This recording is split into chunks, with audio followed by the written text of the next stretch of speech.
Welcome back. It's great to see you again. How was your homework? Did you finish it? I hope so. I'm going to be checking a little later on. Today, we are going to be looking at organizing your presentation. So in this lesson, I'm going to show you how you structure the body of your presentation. By the end of this lesson, you will be able to use a wide variety of phrases and vocabulary to structure your presentation. Remember, we're going to focus on the body of your presentation today. Let's get started.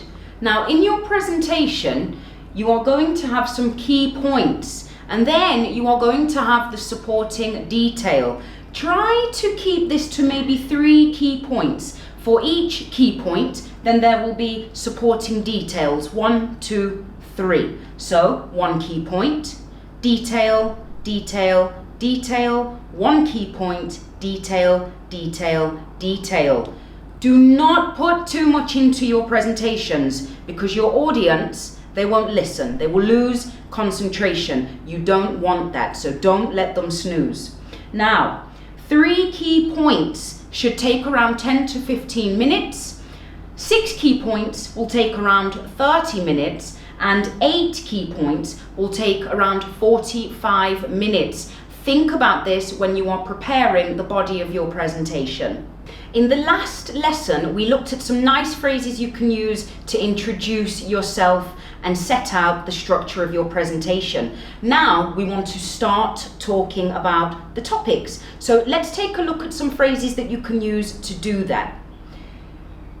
Let's start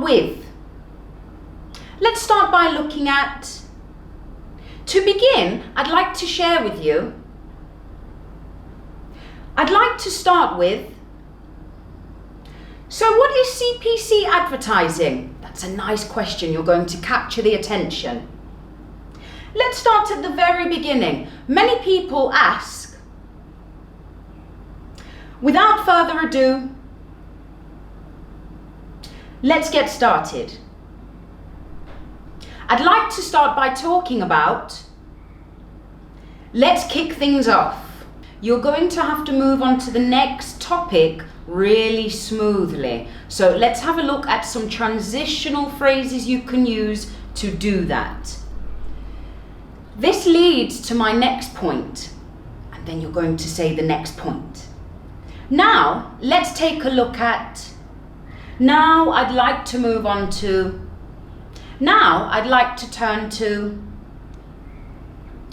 I'll move on to my next point, which is, moving on to the next point, I want you to think about how you could complete these sentences.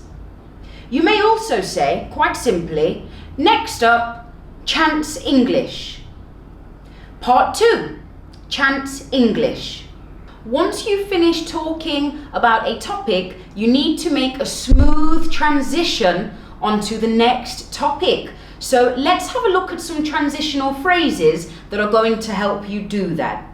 I would like you to write these down. Let's get started. This leads to my next point. Now, let's take a look at. Now, I'd like to move on to. Now, I'd like to turn to. I'll move on to my next point, which is, moving on to the next point, I'd like to, and you could be quite simple and just say, next up, chance English. Part 2, chance English.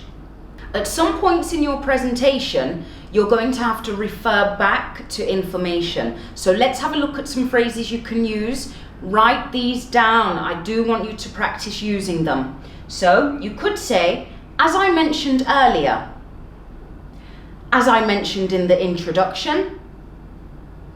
As you may remember, I shared, as we touched on earlier, you may also need to give examples. So you can do this by saying, for instance, for example, I'd like to share an example of this with you. A good example of this is, a bad example of this is. Practice using these phrases. You are going to have to give examples in your presentation. So you could say, for instance, for example. I'd like to share an example of this with you. A good example of this is, I would like you to practice completing these phrases. You are going to have to make lots of points in your presentation. So let's have a look at how we can do that. One way is to use rhetorical questions. Rhetorical questions are questions you ask without expecting an answer. So for example, so what can we learn from this? So what does this information tell us?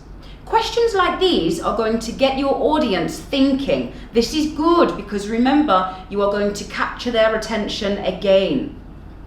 We could also say, how can we use this to our benefit?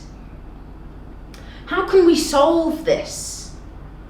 How should we interpret this information? Make sure you use rhetorical questions to make a point. They are really, really powerful, and it will allow the audience to think about what you're saying and come back to the point. Remember, you want them to leave with a feeling of something. What do you want them to remember from your presentation? What points are you trying to make? Great work today. You should now have a clear structure on how to introduce your presentation, how to organize your information, and in the next lesson, I am going to give you some useful phrases and vocabulary to close your presentation. So I hope to see you back soon.